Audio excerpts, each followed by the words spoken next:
doctor. So what is it? I'm the doctor. So what is it? I'm the doctor. Only joking. I'm the doctor. So what is it?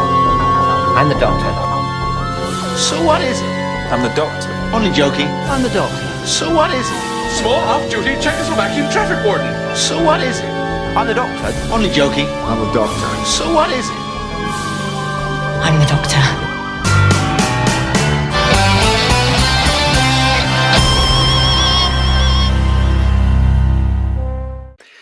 All right, dudes, it's time for another episode of It's Time to Rewind. I'm known as Bubbawheat. Not the Bubbawheat, not first name Bubba, last name Wheat, just Bubbawheat. This season is Red Who, where I'm covering British sci-fi like Red Dwarf and Doctor Who, and joining me 3 million years in the future via the TARDIS is my guest, Professor Robert E.G. Black. How are you doing today? I'm doing pretty good. Hello. Yeah, it's good to have you on. It feels like it's been a little while. Yeah. But today, this is the last episode of this season, and we are talking about the entire series of The Lazarus Project, which premiered on June 16th, 2022, and ran for 2 seasons for 8 episodes each.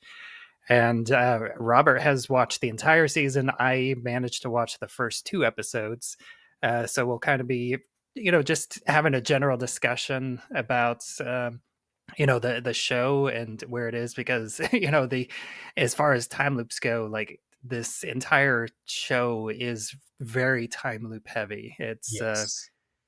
like pretty much every episode is multiple time loops. Like if this show was more popular, I would even probably have considered doing this show as its own season and just like really diving into it, and maybe never say never, but that might be something that I could conceivably come back to down the line, just because there is so much time loops in, like, it's just very time loop heavy, I guess is what I'll say.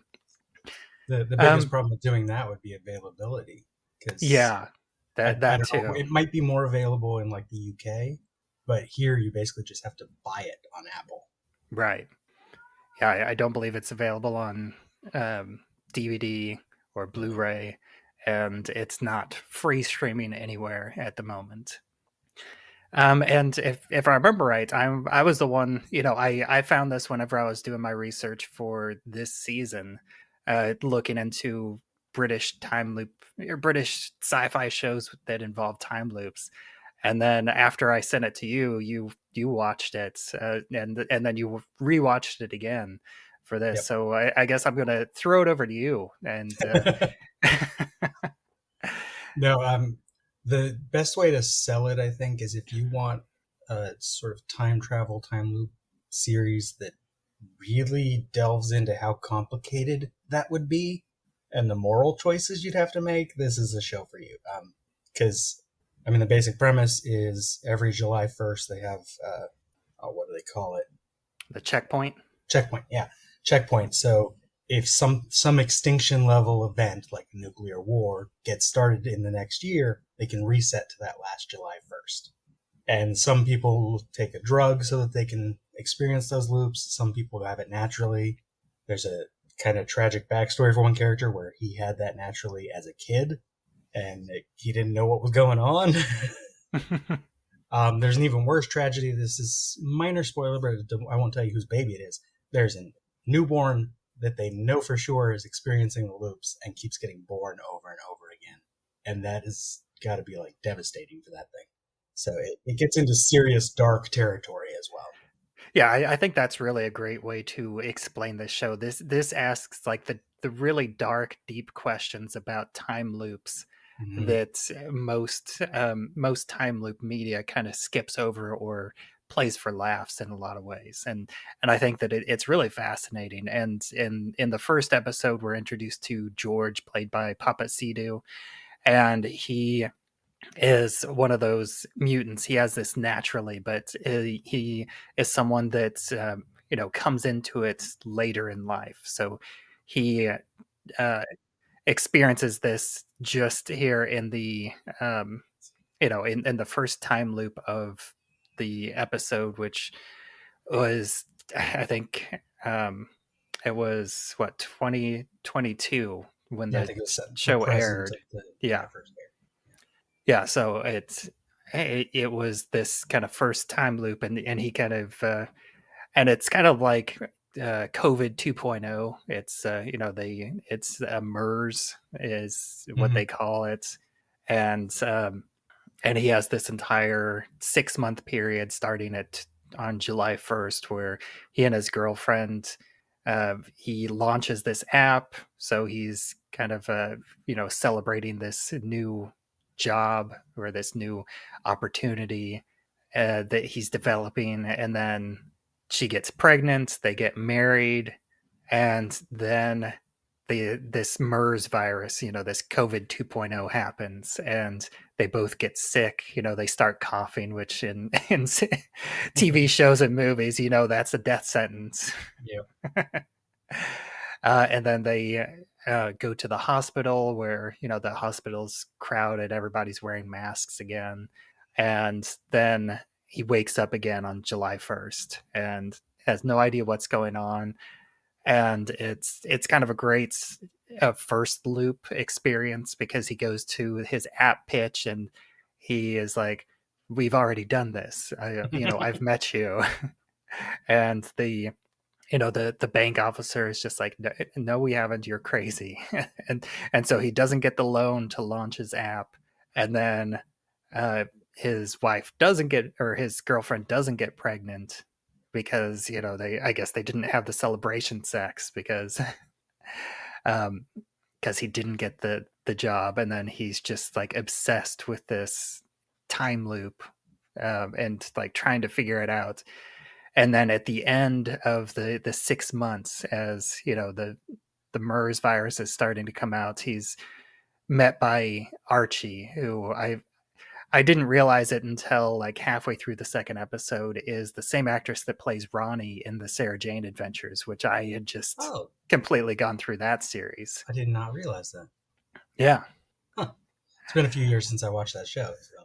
Yeah, I had just gone through the entire the entire series. So yeah, I was like, she looks familiar, and then I looked it up, and it's Ronnie. I just finished watching her. She's in 2 episodes this season, because I talked about her in the Sarah Jane Adventure time loop episode.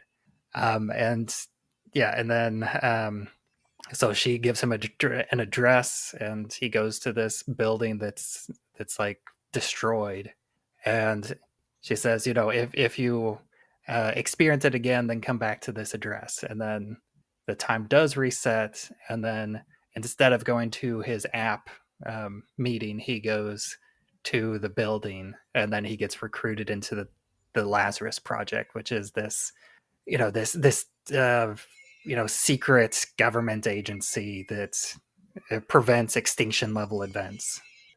I love that they lampshade it too when he's like, as you mentioned, COVID. He's like, well, why didn't you fix that? And like, you had a vaccine within 7 months. You think we didn't have something to do with that? He's like, why didn't you stop 9/11? Like, the world didn't end. They have specific guidelines for what they do. Yeah, and it really, like, even just from that first episode, it's this interesting experience where this it calls into questions, like, right away, the moral implications of, if you have this ability to reset to July 1st, when do you use it? Right. And the one thing that I'm curious about, because I'm only 2 episodes in, and I know, like, the second season, I just kind of read the general overview. It goes into a kind of a completely different territory. Yes. But in this first season, do they ever like get to an issue where, like, something happens, like, right near, like, at the end of June, and it's like it's heading in that way, and then if it gets to July 1st, they have to question, if we don't reset now, will it be too late? Yes, and that has to do with the baby thing I was talking about. Is the members of the Lazarus Project know, if you're going to get pregnant, do it in these months, so your baby is born before the thing.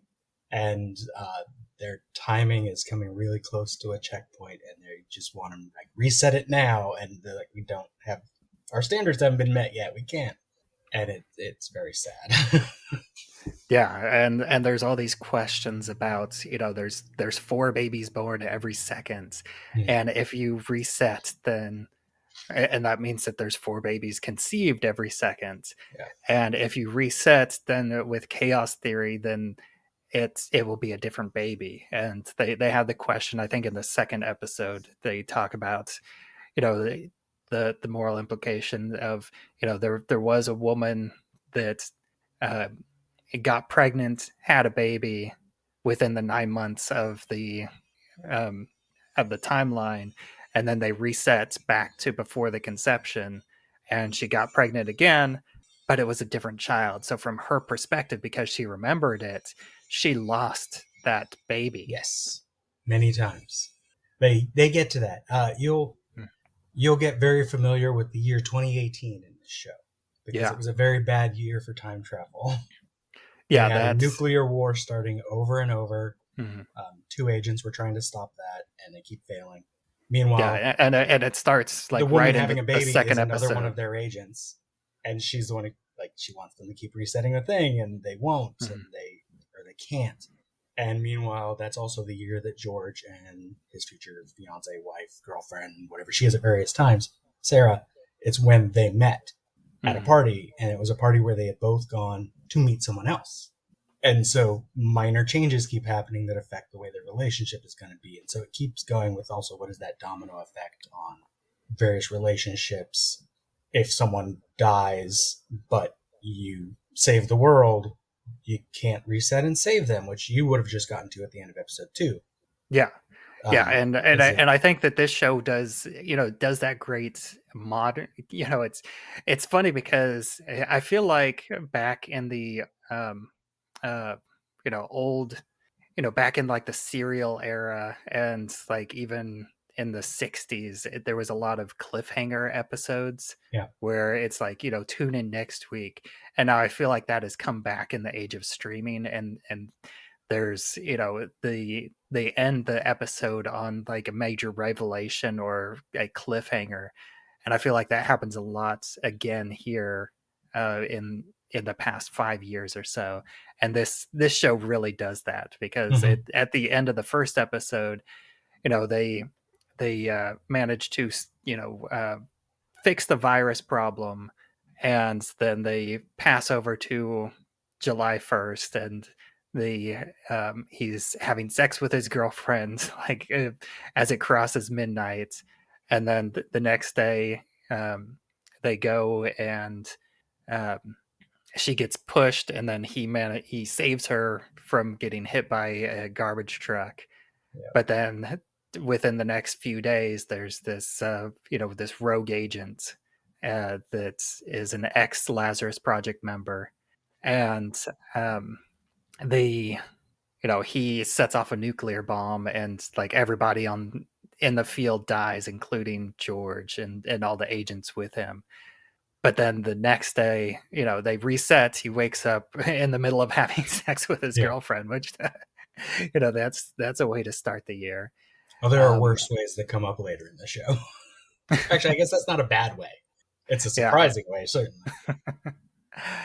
And then he like gets a phone call shortly afterwards, and then the next day happens pretty much the same as it did, but because he's talking on the phone, he completely forgets about the saving his wife. She gets hit, and then at the end of the episode she dies, and then he starts talking about how could I prevent this, like and so I kind of and I did read a little bit, so it's like George as this main character, he is on his way to creating an extinction level event in order to save his girlfriend.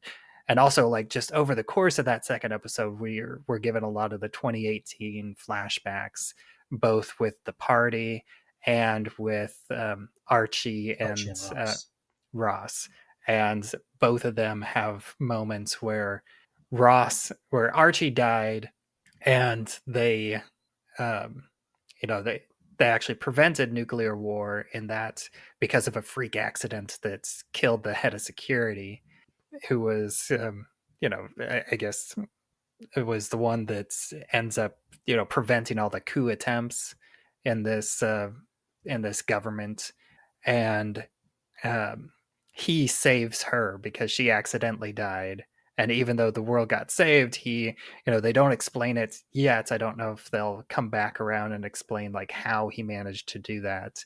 But he reset time to save her, and this entire time, the two of them are forming this relationship, which seems to be, over and done with in the present in 2022. And that's kind of the start. It's like over the course of these various flashbacks through the different loops, it's almost like we're seeing the beginning and the ending of their relationship, which I think is such an interesting structure for the episode. Yeah, one of my usual standards for like a time loop episode or movie is they should never have flashbacks. Like, we should always see the loops in order because the general audience cannot handle flashback in that format.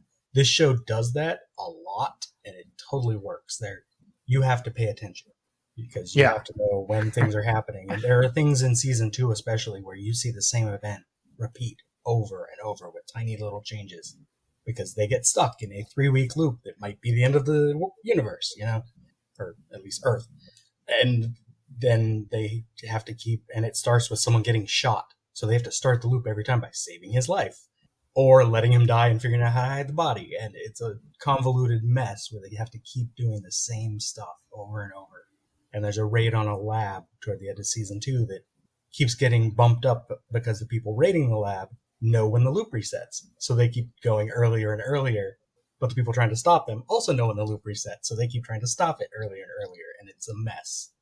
It actually, it's such an interesting concept because they have the members that have taken the serum that allows them to retain their memories, and then as the show goes on, there's more and more characters and ex-Lazarus Project members, and then rival time loop characters. So it's like they keep introducing more and more characters that have this ability to remember the time loops, and so it's like you have to be, the strategy keeps changing, and I'm like really interesting to see. And from everything I've read and everything I've heard so far about this, the show does that really well. At one point because there's actual time travel going on also in season 2 toward the end, there's a guy who is literally 3 different ages at the same time in the same moment in the show. And it's like, wait, which one's getting beat up right now? Who just got shot? Because it gets messy, but also that mess is part of they're experiencing that too. Like, which Rebrov is that? Which Becky? Which Bryson? And they have to keep track of who's who and why are they killing them or not killing them? Which side are they on in 2012, 2018, 2024? And I think and the production on this is really great as well. I think that the look of it is great. I think they have a decent enough budget for special effects. There's a lot of action scenes, at least in the first episode, and there's a lot of mushroom clouds. Yep.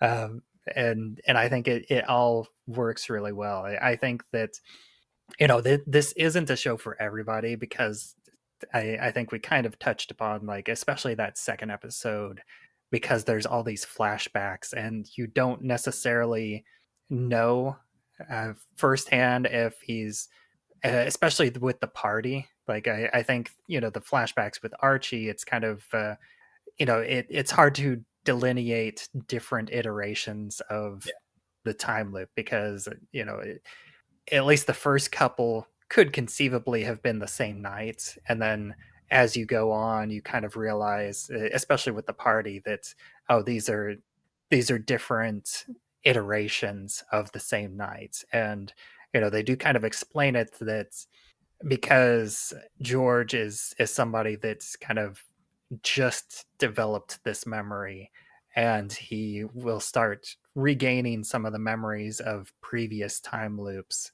or he might not. They kind of leave it ambiguous, and so they kind of show it in the second episode that he's kind of slowly remembering all these various loops from 2018. Yeah, because I think they specify later that it took 16 times meeting before he and Sarah got together, just because of minor changes in 2018. But he didn't know that until he starts to remember 2018.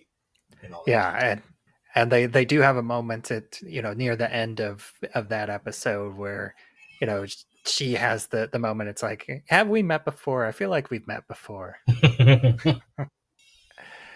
And I also kind of like the nearly early on. I think it was like the first flashback from the party where he meets Haley instead of Sarah. Yeah, and that's kind of he sees Sarah after the conversation with Haley, but there's this implication that maybe he could have started dating Haley instead in one of these iterations of the loop. Well, and he was going there to meet a different Sarah.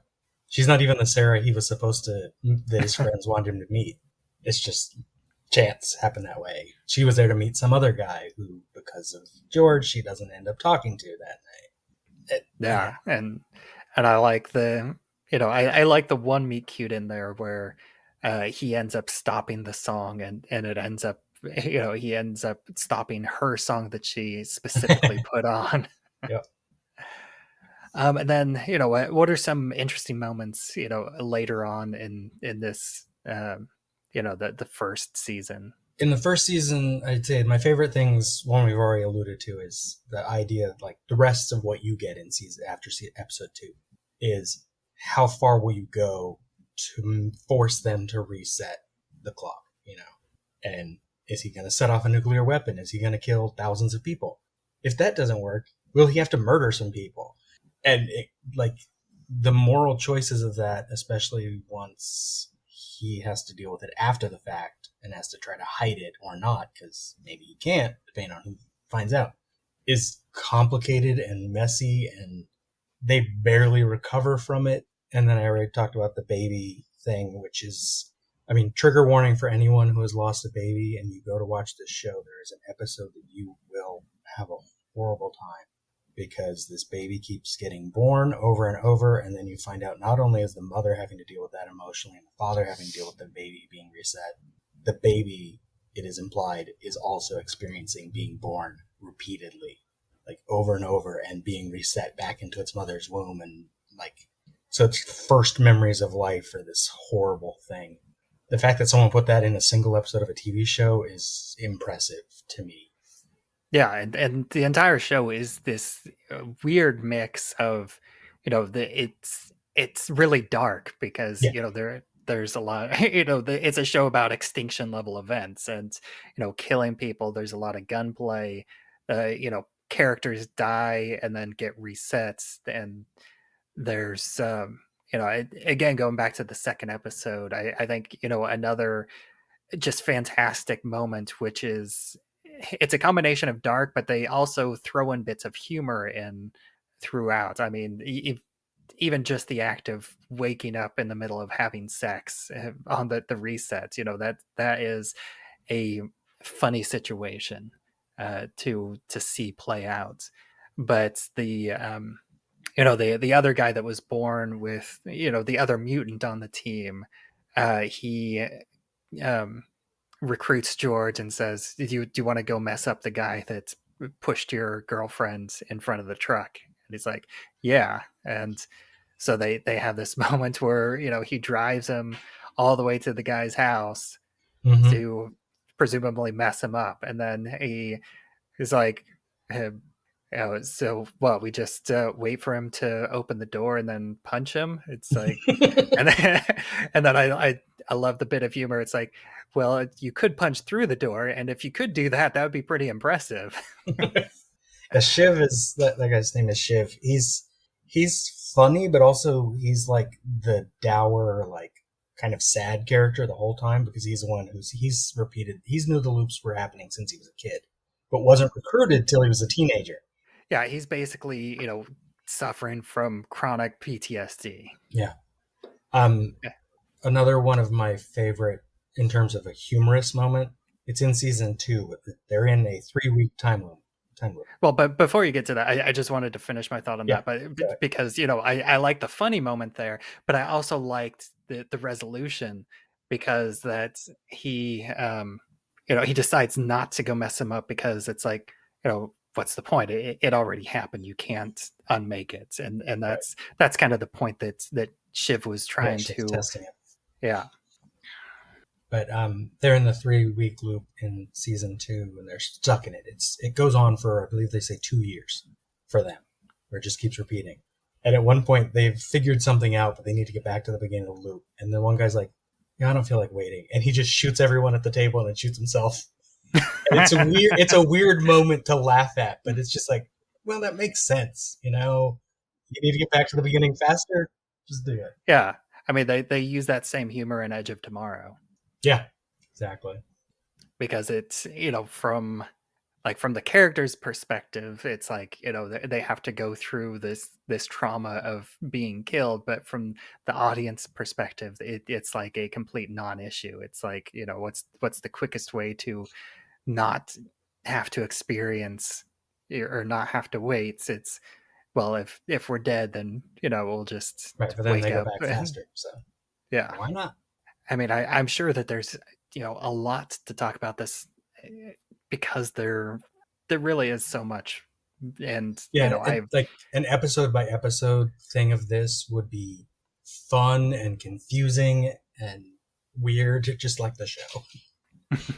Just trying to keep 2018 straight because they come back to it in season 2 again, and things get changed because of the actual time travel and them trying to keep it back to how it was the first time. It's weird. And it's still not a comedy, but parts are fun. Yeah, I mean, it's I think it would be difficult to watch if there wasn't any moments of comic relief because it does deal with some really heavy issues and dark issues. But I think that is just so interesting and unique. I mean, I'm someone that I think it's always funny whenever that like the two of us are talking because I'm someone that I do a time loop podcast, but I've only seen like maybe a dozen of time loops. I've seen all the ones that I've covered and maybe like 6 or 7 more. Like all the rest of them, I have on a list, but I'm waiting. I'm waiting until I cover them before I dive into them myself. But you're somebody that's consumed like every time loop that you can come across. Yeah. I think my list on IMDb has 300 and some right now, and I've probably watched 200 and some. So I still have quite a few I haven't, but so many that I have. Yeah. Yeah, I definitely I'm familiar with that level because I did that with superhero media with my blog because I've I have a list of probably like 700 or 800 and I've covered like over 500. Nice. But can you think of like another time loop that kind of goes this dark with it?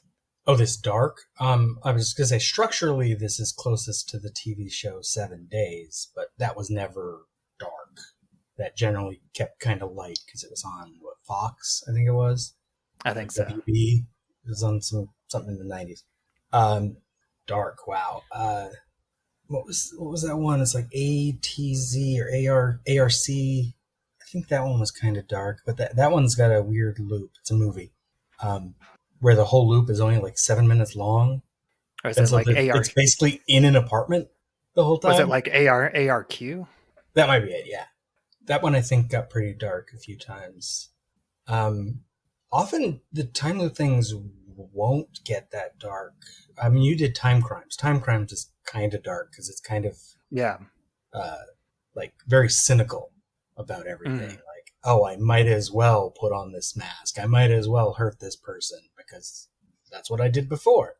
And some of Lazarus Project is kind of like that, where characters know, oh, if I don't kill this person, then a bomb might go off, so I might as well kill this person. It doesn't matter who the person is, I just have to do it.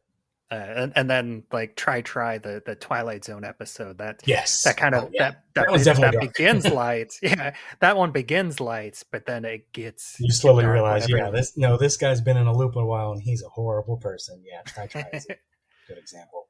Yeah.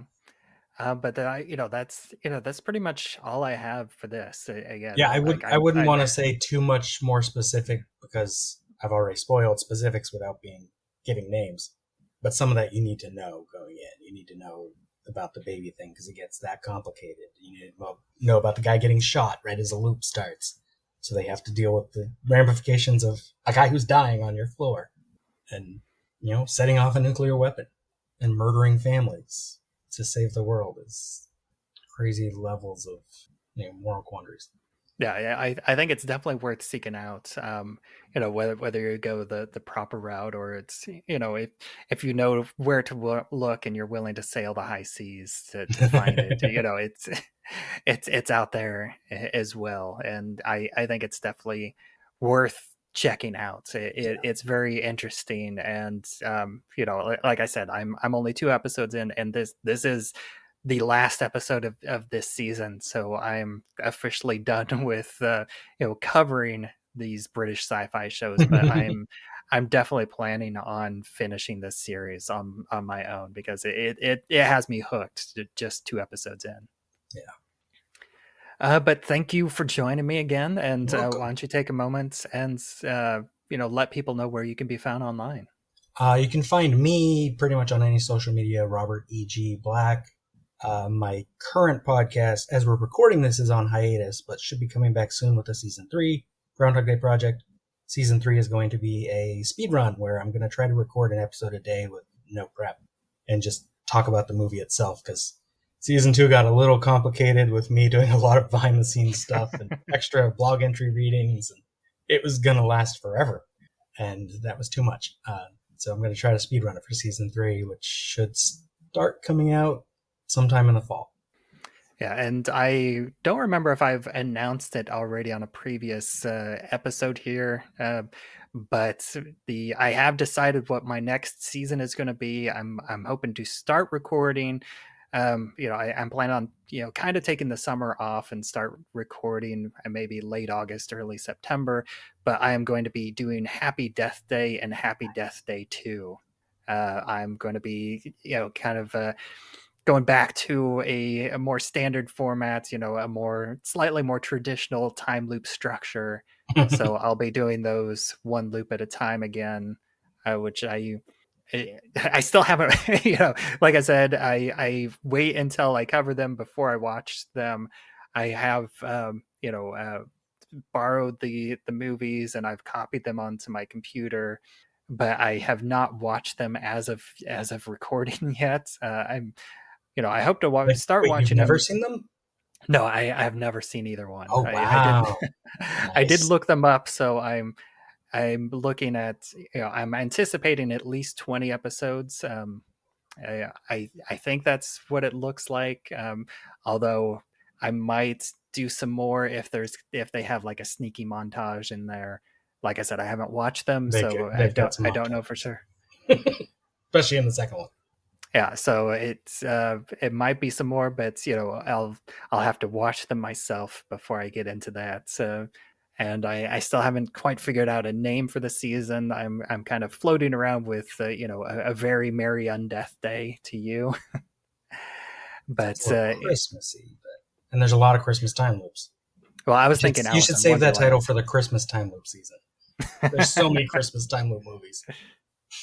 Yeah, I mean, I've got so many future seasons planned that I've got